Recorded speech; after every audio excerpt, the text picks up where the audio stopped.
These are fun, off-the-cuff discussions on movies and streaming series, both new and old. Together, we'll attempt to bridge the gap between Hollywood industry insider and the casual viewer.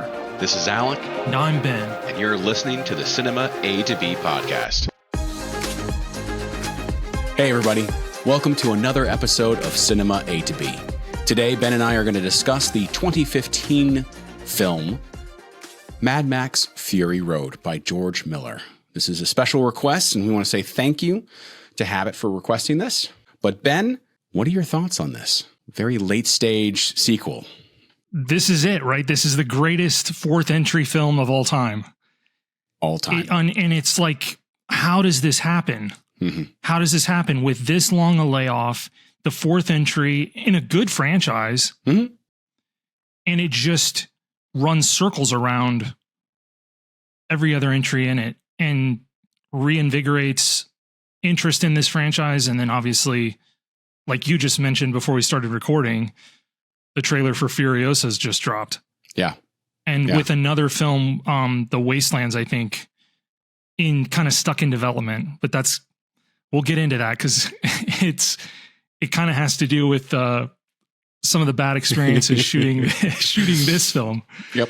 This is incredible. I mean, 2015, the only other two movies that really stood out to me during that year were The Revenant and Whiplash.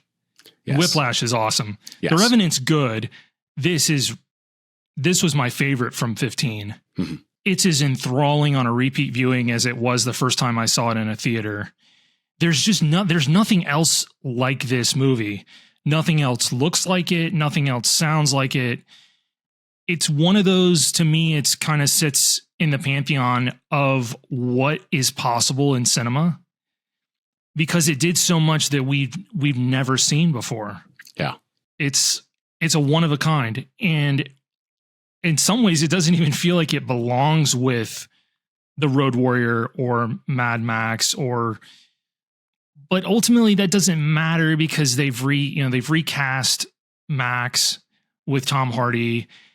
And so it's interesting because that particular series, a reboot's fine. Mm-hmm. Like this almost feels like an anthology entry. Like it doesn't need those other movies, but people that went to see it that knew what they were kind of getting are familiar with the world, which I think helps a lot. I think it was aided by that. Mm-hmm. I didn't feel like he had to do a bunch of world building again because you knew what the Wasteland looked like and felt like, but this was everything in the Mel Gibson movies taken to 1,000. Yeah. I just recently watched it and it was the second time I've ever seen this movie. And I remember being stunned in the theater watching it and just walking away going, that's a brilliant film, well shot, well liked. And so it was always in my back burner of, I really liked it, but I never went back to it. And I don't understand. And I'm, rewatching it for this podcast. And as I'm watching it, I'm just astounded how so well thought out, so well put together, how stunning is the word that continually came back to me that this film is. So much thought was put into it. Like you said, I mean, we're talking I think Mad Max Beyond Thunderdome was late 80s, early 90s, I think so when you're talking, 30, over 30 years to come back to this. And I didn't rewatch any of the Mad Maxes before I watched this. And so I don't really remember them. I was never, I was never a huge Mad Max fan.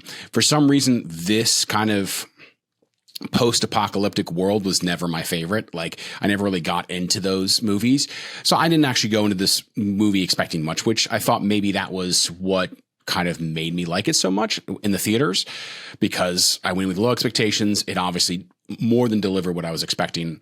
But again, on a second view, this is outstanding. And I mean, from beginning to end, from the opening sequence, how they bring you in with kind of the Max VO into basically all the way to basically the chase, the capture, the inside of the cave chase or whatever, and like the reveal all the way up to the title card is just a brilliant way. Like, again, I didn't remember much. I didn't watch the Mad Maxes so much, so I don't really remember too much of the backstory. I remember bits and pieces, but I didn't feel lost at all. Like, I could totally understand where we're coming from.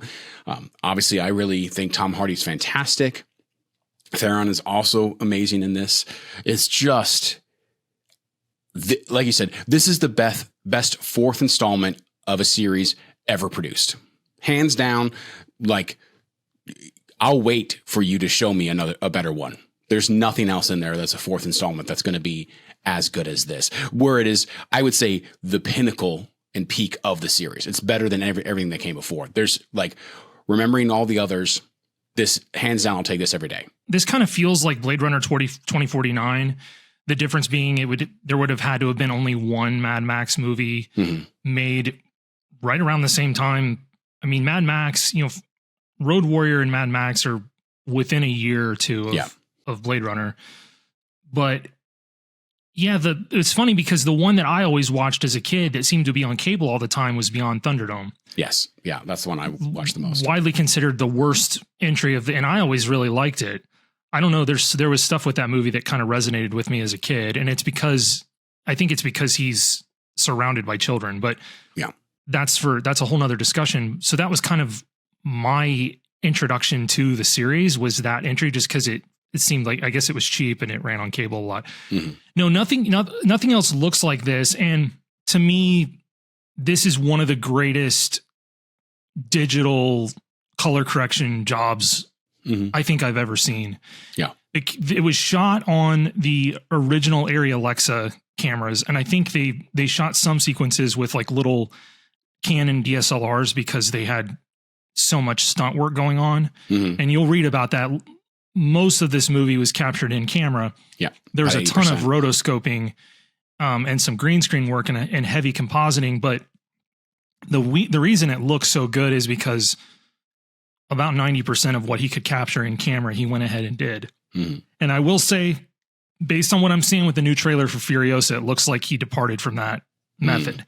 Because Furiosa, as cool as it looks, it has a much more polished, less realistic looking aesthetic than Fury Road does. Hopefully it's just that the visual effects are still in development and they just wanted to rush a trailer out and it'll have a look closer to this movie, but we'll see. Yeah.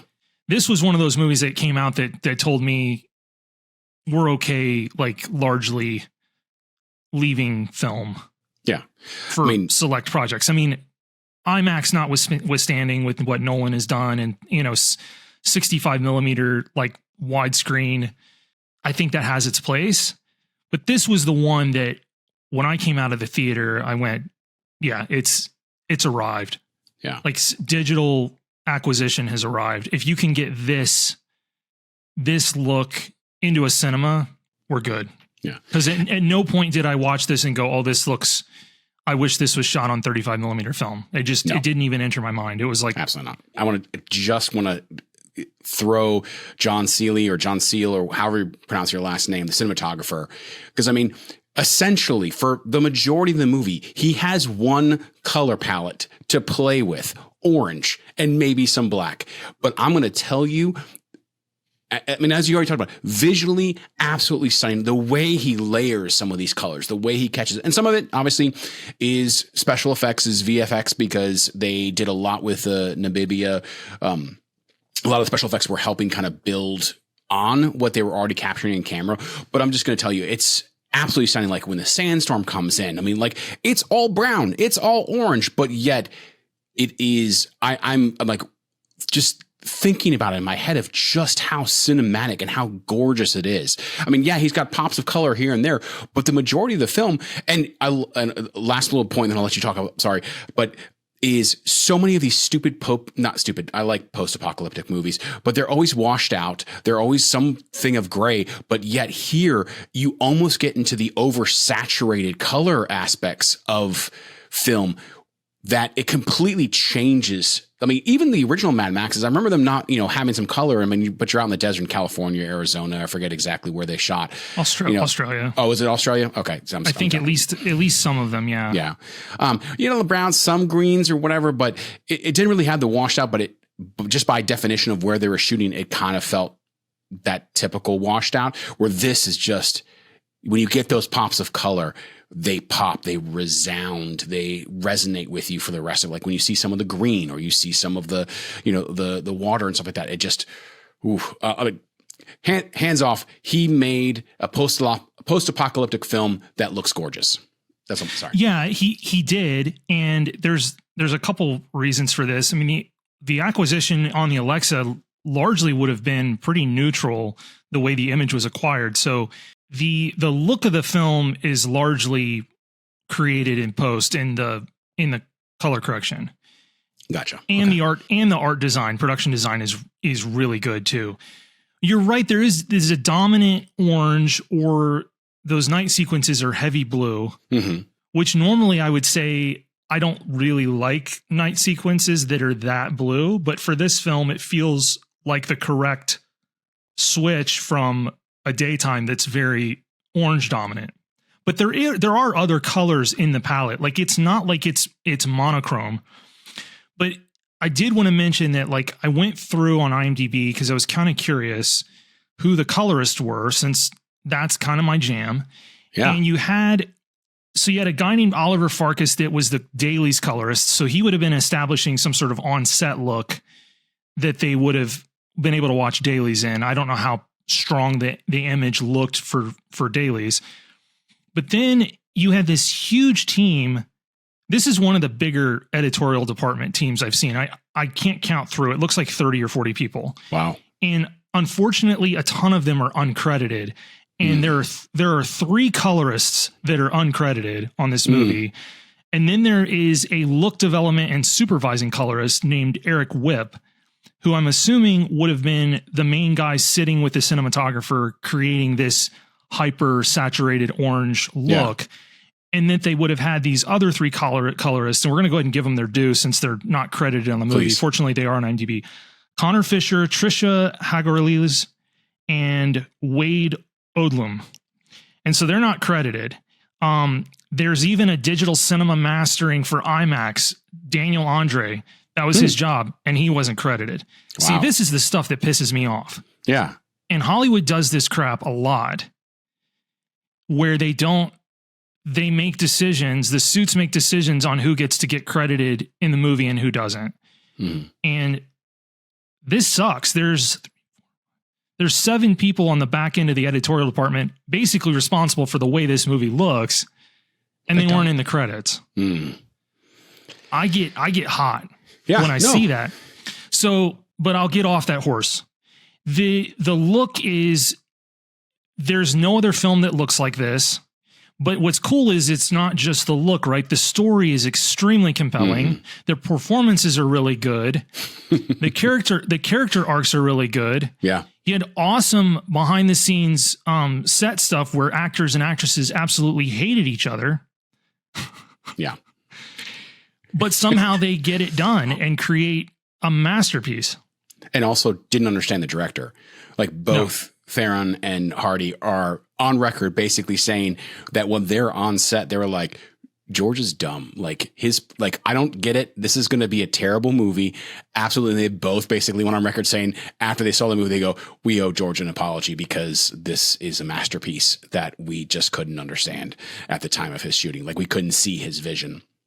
And and that's kind of a knock on George because I'm a big believer that one of the main jobs of a director is to concisely and accurately communicate his vision or her vision to the rest of the crew. Yeah. Because if you have everybody pulling in the same direction, then you usually will get a better product. In this case, and here's the thing, and I just looked this up because usually I don't do a ton of prep work. I mean, it's in our intro for crying out loud, off the cuff. Yeah. He shot like 480 hours of footage for this movie. It took his wife, who edited it, like 3 months just to watch all the footage. Yeah. So that's why, despite him not being able to communicate to them what he wanted, why he was able to get such a good film is because he just shot a absurd amount of material. Yeah. So, yeah, I mean, hats off to his wife. You know, he better have gotten her a good birthday anniversary. Yeah. Yeah. Fantastic job. Like it's edited so well. And just the story beats, but I could understand maybe why Theron and Hardy didn't get the the vision. They probably weren't paying too much attention to George as they were fighting with each other so much. One, because Hardy is very, like, everything I've read, everything I've learned about him, he's very physical, very method. He gets into the character, kind of stays in the character. He's got to be that way. Whereas Theron is not method, very cerebral, kind of really thinks about it. Prompt, on time, all that kind of stuff. Hardy's not. Hardy is so not reliable. Like, I think there was a story that I had read. I remember when it came out, basically it was like she sat like on set for 3 hours in the war rig by herself waiting for Hardy to show up. Right. Like it was like for like 8 it was supposed to be started at 8 a.m. By 11 a.m. he finally rolls up and she gets off. And like they had to get a bodyguard for her. Like there was bad blood between the two of them, especially at the beginning of shooting. And then much like the kind of the character arc as they progressed, Hardy warms up to her, like in real life, not just in character. And that's as an actor. And I think they've buried the hatchet, if I'm not mistaken. But I'm definitely with Team Theron here. 3 hours late that's just completely unacceptable, unprofessional.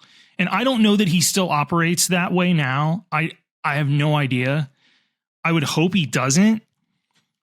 And it would blow my mind that if Christopher Nolan keeps casting him and he's like continuing to like, there's no way he's 3 hours late on a Nolan project. Oh, absolutely not. So no way, not a chance. So hopefully he was just going through some personal stuff and was like just unreliable and like depressed in his trailer. That sounds like depression to me. Mm-hmm. It does. So I want to cut the guy some slack, but my goodness. Well, it could be, especially method acting, you're wrestling so much with what the character is dealing with itself as you try to get yourself into that or deal with it, that messes with your head as well. And so, I don't know, like, it's why some of the, method actors don't talk about it. It's why Daniel Day-Lewis got pneumonia on Gangs of New York because he refused to wear a coat that was not his actual costume when he was on set. It was freaking freezing. And so he got pneumonia. Like I understand the desire for the craft, but there's always that story I tell you many times of what Laurence Olivier and oh my goodness, why his Dustin Hoffman on Marathon Man, I think it was.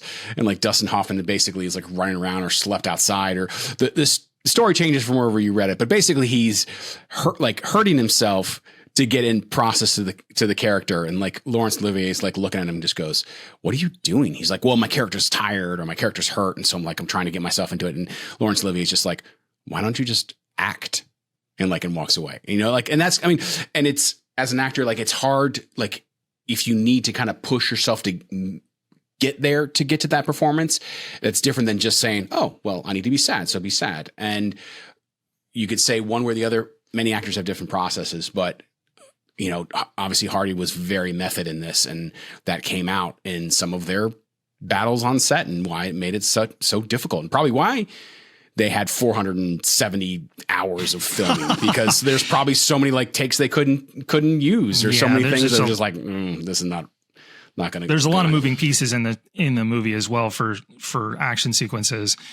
What I love about the way George Miller shoots action is that the action's always centered in the frame. Mm-hmm. So it's really easy for the eye to keep track of where things are going and what's happening. And then he had Sixel, his wife, edit it famously because he said he didn't want a guy editing the action movie because he felt like it would just look like any other action film. He wanted her kind of unique spin on it. And I think it does benefit from that, but definitely. Going back to Hardy apparently has been method from the beginning because that terrible Star Trek movie where he plays like Picard's clone. Yes. Patrick Stewart famously said that Hardy was like super antisocial and would just come to set, do his thing, and then go back to his trailer, wouldn't have dinner with anybody, wouldn't say hi to anybody. And I have to assume that was just him going full method because that character was super unlikable anyway. Yeah. So I don't have to work with these people. But I don't care for the whole method thing. I definitely side with, was it Kurt Russell who famously is just like, this is ridiculous. Like you walk in front of the camera, you hit your mark and you say your lines. Like this is not rocket science. No, and I say all this, but Tom Hardy is 10 times the actor that I ever was or ever will be, but no, he is. He's good. Thanks. I appreciate that. I appreciate that you really agreeing with me really quickly on how terrible of an actor I am compared to Tom Hardy. I agree. He's a good actor. I don't know that he's. I'm just kidding. I don't know. You certainly don't mumble like Tom Hardy does. That's true. That's true. You don't mumble your way through dialogue the way he kind of famously does, but. So I'm going to go back to the action sequences because we kind of talked about this briefly, but I like you said, centering the frame. One of the things too is George Miller and obviously Siskel do a lot of not jump cuts, but quick cuts when in the action, right? However, they're not close up cuts, like especially in that opening sequence when he's breaking out of kind of his imprisonment, is a lot of stuff happens really quickly. However, I wouldn't say they're medium shots, but they're definitely not the super close up, like where you don't, like, you know exactly what's happening in the frame of each second of what, like the step-by-step process.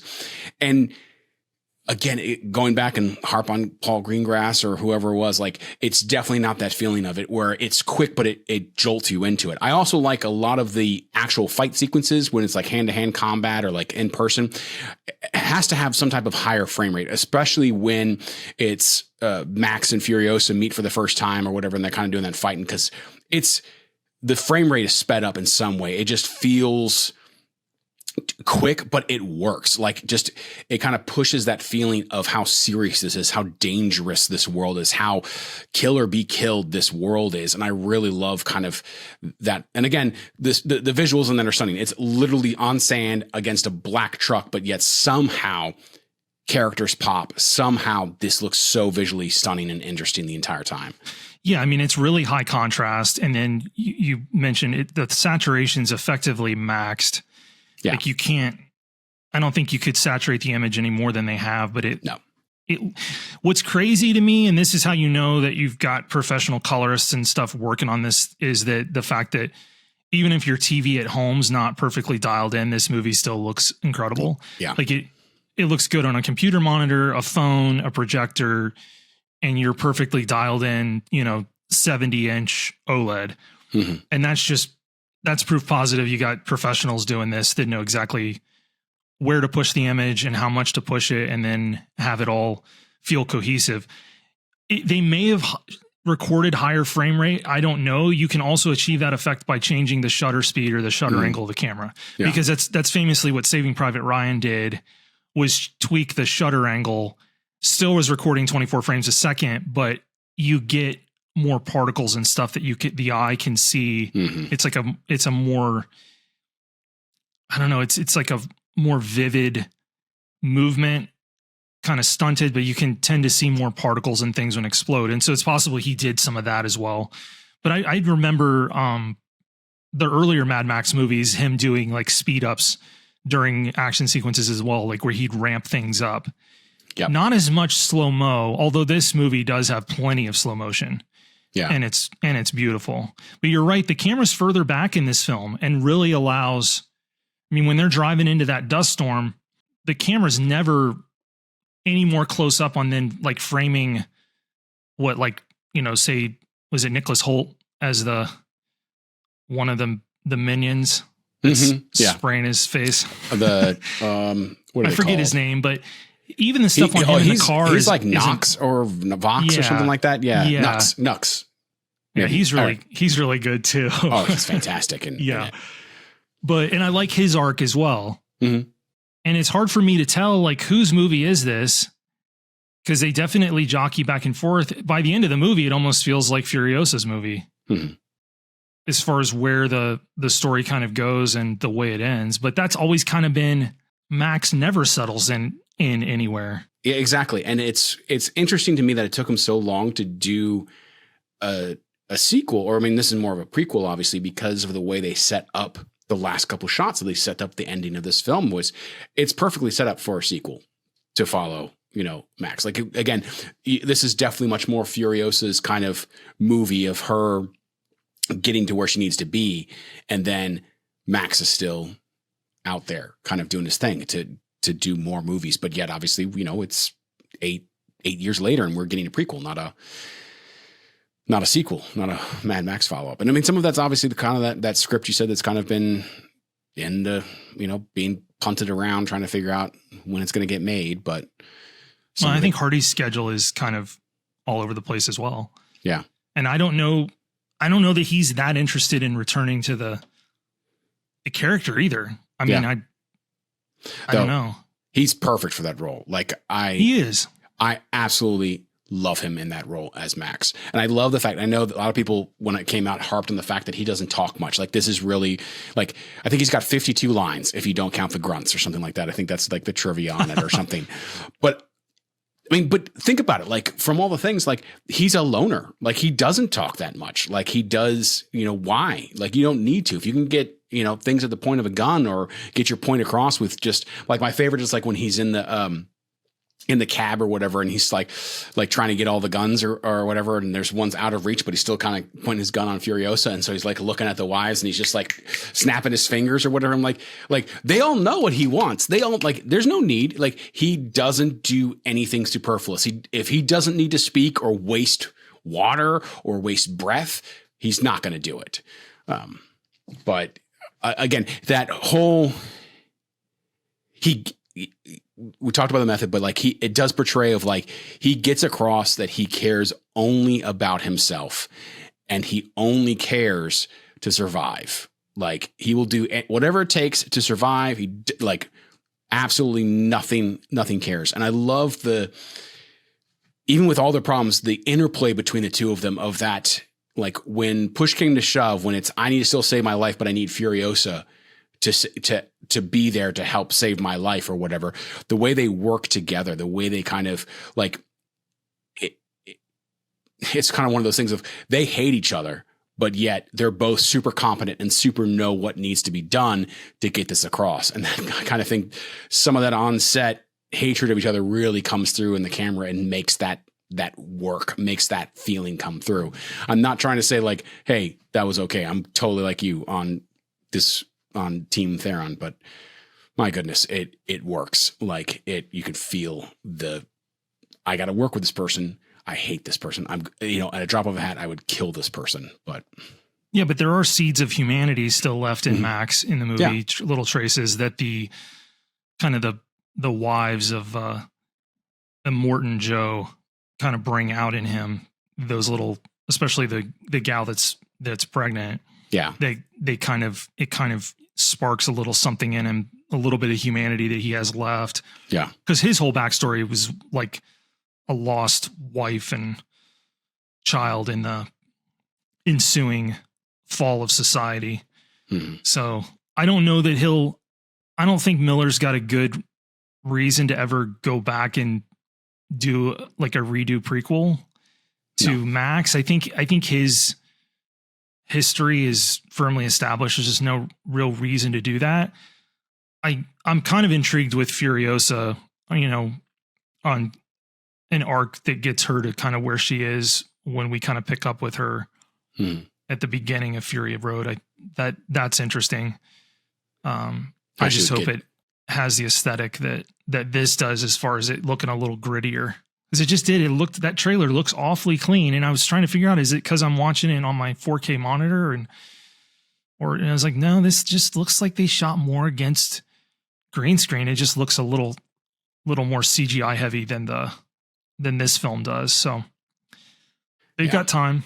I don't even remember what the release is. It's 24, but I don't remember the release date. I also got to say one thing, or not one thing, but continue on this conversation about this movie. But the music is amazing. Like, it's funny to me because I listen to this soundtrack many times. Like, it's on my regular rotation. I've got multiple tracks from this soundtrack in my little like film scores playlist or whatever that I love. I've listened to the soundtrack probably 10 times more than I've seen this movie. Like, it's ridiculous because it's just that good. I mean, obviously, the guy who did it has done like Deadpool. Like, he's done a lot of the DC Marvel, or not Marvel, but the DC movies. Like, I think he did Justice League, Batman versus Superman. Yeah. And he also did Terminator Dark Fate, which, well, that's a movie for another discussion, but the music in it is really well done.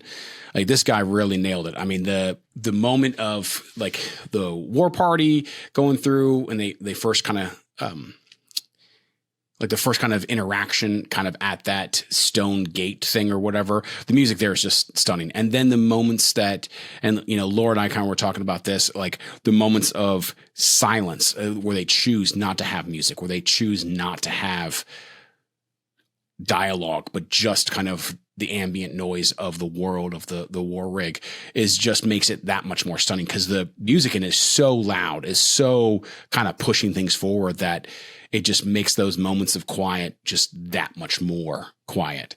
And I think it rolls into, because a lot of that quiet is at night when they're rolling around, kind of going through the swamp, where that blue is kind of that change of like, I really likened it to it, obviously it's super hot during the day, orange, it's super cool. Everything kind of relaxes, calms down, gets prepped for the next day. And like that kind of have that same feeling in the movie too. I mean, obviously there's things that happen at night as well, but like overall, it's definitely quieter in those night moments, those blue moments.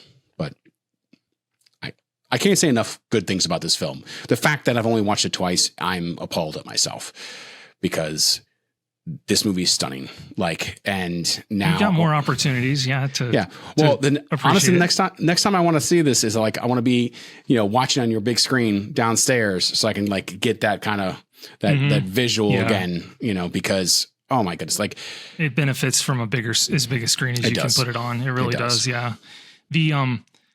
I can't think of a more decorated, and I'm not a big awards guy, but we still mention it, but I can't think of a more decorated action film than this one. I mean, it took home 6 Academy Awards, 10 nominations. Yes. 10. Yeah. It was nominated for Picture of the Year. Yeah. And Best Achievement in Directing, which frankly, I think he probably should have won. Yeah. Yeah. I think Revenant won Best Directing and Best Picture, but I have lots of problems with that film. Yeah, I know you do. But yeah, no, it won. It wins for best editing, costume design, makeup and hairstyling, sound mixing, sound editing. Should have won visual effects. I don't know how it was just a nominee. I don't know what it lost to. And then it won production design. So most any technical category that it could have taken, it took. It had some good stuff going up against it. I mean, because I think Spotlight won Best Picture. You also had The Martian, which I think at some point we need to talk about that movie, because we will. I love that movie. I mean, you had The Big Short, but I mean, out of all those, Mad Max is definitely the most visually stunning. I think has some of the best story arcs and stuff. But I think, it's one of those things we talk about with the Academy. It's an action film. It's not going to happen. They like dramas. They like biographies, comedies, and action or superhero movies, sci-fi films. Not going to make it. Very rarely, if it does. This is a biopic. It's about biopic. It's about Mad Max. See, that's how they should have pitched it to fake the Academy. It's about Max. It's a biopic. No, absolutely. Just be quiet. Stop talking. This is okay. So Best Achievement in Visual Effects. Biopic. Didn't we get? I remember we got. We got hate mail one time for how I pronounced whether I did biopic or biopic or not. It was pretty funny. I can't remember which movie that was, but was it Oppenheimer? It could have been. I don't know. It could have been. It was a hater on YouTube. It was pretty funny. Yeah. Ex Machina was the one that won for Best Visual Effects. Undervalued and underrated film, I think. Yeah, it is. Hands down. But it shouldn't have beat it over this. No, come on. Absolutely not. Absolutely not. No. I really enjoy that film, but this is so much more. I mean, I think probably some of it was because Ex Machina has so much more visual effects where this doesn't. True. Since so much were in camera. But my goodness. Fun fact. So the guitarist guy on the war, so he actually is like a real guitarist or whatever. And he was up there. The guitar weighed 132 pounds and the flames that came out of it were real. Like he actually activated the gas power, like the gas powered flames. Terrifying. Yeah. It's terrifying to have to operate that thing. And he's on wires too. It's not like he's just standing there like in safety. Like he's got that mask on as well. So like he couldn't have seen very well. out of that. Well, No. hopefully there was all flame retardant stuff or flame proof, but yeah, like those were legit flames. Like that's great. Like again, this is the kind of the cool bits of the composite work, or at least the stuff that he could capture in camera and add to it. But my goodness, like, yeah, that's a lot of fun. I'm glad we talked about this because I'm appalled at myself that I have not watched this more. Like this, I have to now rethink like my top 100 movies, because this has got to be in there. If You not should, even, yeah, you should. Not even like I don't know where this ranks. Like I have to like go back and be like, okay, what gets kicked off? Because just throw it into Flickchart.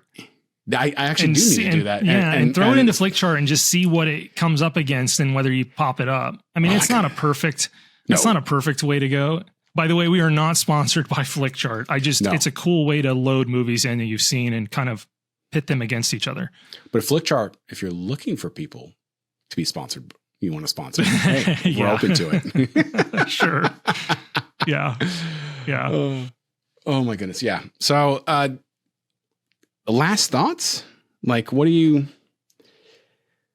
like? I think we've covered so much. My last thought is that this one's going to be around for a long time. Like this thing's going to sit, because of the way it was shot with all the practical effects. It's going to age better than most movies of the era. It's 8 years old, and I have every confidence that in another 10 years it will be still heralded, and probably 10 years after that. I think this thing will largely stand the test of time. I think it's going to age very, very well. And then as society devolves, it's going to get relabeled as a documentary. And then it's going to win Best Picture, because then the Academy they're will going be to resubmit it for a documentary. Oh my goodness.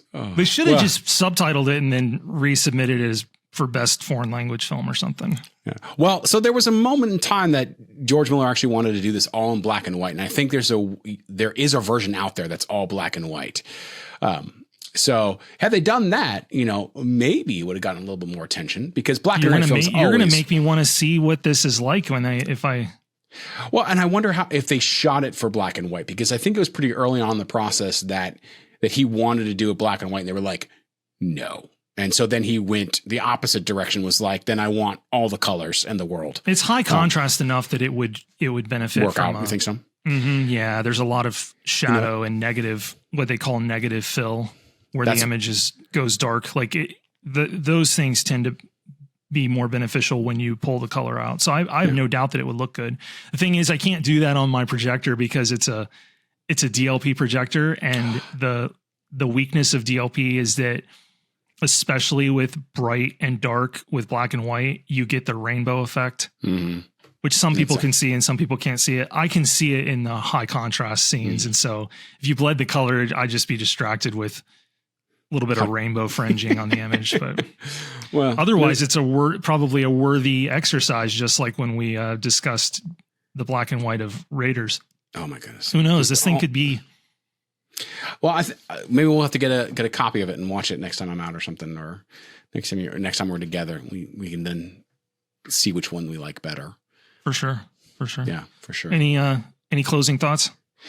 No, not. I mean, honestly, like kind of we just touched on it, but like I would think that again, going to the cinematographer, the colorist or whatever, but the use of light and shadow in this film is, I mean, it's almost like a masterclass of almost in some ways back to kind of very film noirish. We get the rays of light coming through, especially early on. But we've already talked about the visuals. They're stunning. The story's great. If you haven't seen this movie, go see it. It's excellent. It's excellent. Yeah, it's deserving to sit on a lot of best of lists. And this wouldn't be far outside of my top 10 at all. It's probably top 25, I would think. Yeah, I don't know. I don't usually rank past the top 15, but on my favorites, but yeah, it's up there. Well, we appreciate everybody listening in on another episode as we discussed Talk Shop on Mad Max Fury Road. And if you haven't seen this movie, watch it as soon as you can. And if it's been a while, I think you're in for another treat. Yeah. And so thanks again for listening. We'll be back next week with a brand new episode. and have a great week. Thanks, everybody.